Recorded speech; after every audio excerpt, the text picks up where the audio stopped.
নমস্কার বন্ধুরা, আমরা সকলেই জানি আগামী 5ই ফেব্রুয়ারি 2024 সোমবার আবার এই ডিএ কেসটি উঠতে চলেছে এবং দুর্ভাগ্যের বিষয় আবার সিরিয়াল নম্বর 70 এবং এক্ষেত্রে জাস্টিসও পরিবর্তন হয়েছে।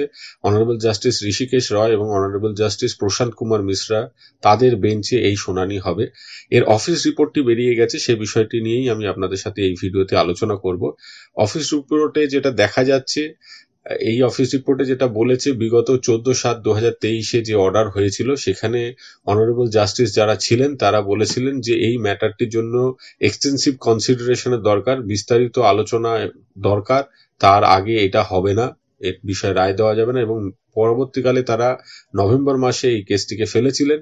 সেই সময় নভেম্বর মাসে সমস্ত পার্টি যে অনুরোধ তাতে ভিত্তি করে এরা ফেব্রুয়ারি সেকেন্ড উইকে রেখেছিলেন এই মামলাটিকে। এরপর 1 ডিসেম্বর 2023 কেউ মামলা করে মেনশন করতে চেয়েছিলেন কেসটাকে একটু আগে যাতে শুনানি হয়, কিন্তু সেই বিষয়ে তখন বিচারপতিরা কোনো রায় দিতে চাননি। ফলত এই সেকেন্ড উইক অফ ফেব্রুয়ারিতে অর্থাৎ আগামী 5 তারিখে এই মামলার হিয়ারিং হচ্ছে। অ্যাডভোকেটদের মধ্যে মিস্টার শেখর কুমার, তিনি কিছু রেসপন্ডেন্টের ওয়াকালতনামাটা সাবমিট করেছেন এবং সিনিয়র অ্যাডভোকেট হিসেবে থাকবেন অ্যাডভোকেট মিস্টার রাউফ রহিম, তিনি সিনিয়র অ্যাডভোকেট হিসেবে থাকবেন। এই বিষয়টি বলা হয়েছে। আজকে 3 ফেব্রুয়ারি 2024 অ্যাসিস্ট্যান্ট রেজিস্ট্রারের দপ্তর থেকে অফিস রিপোর্টটি প্রকাশিত হয়েছে।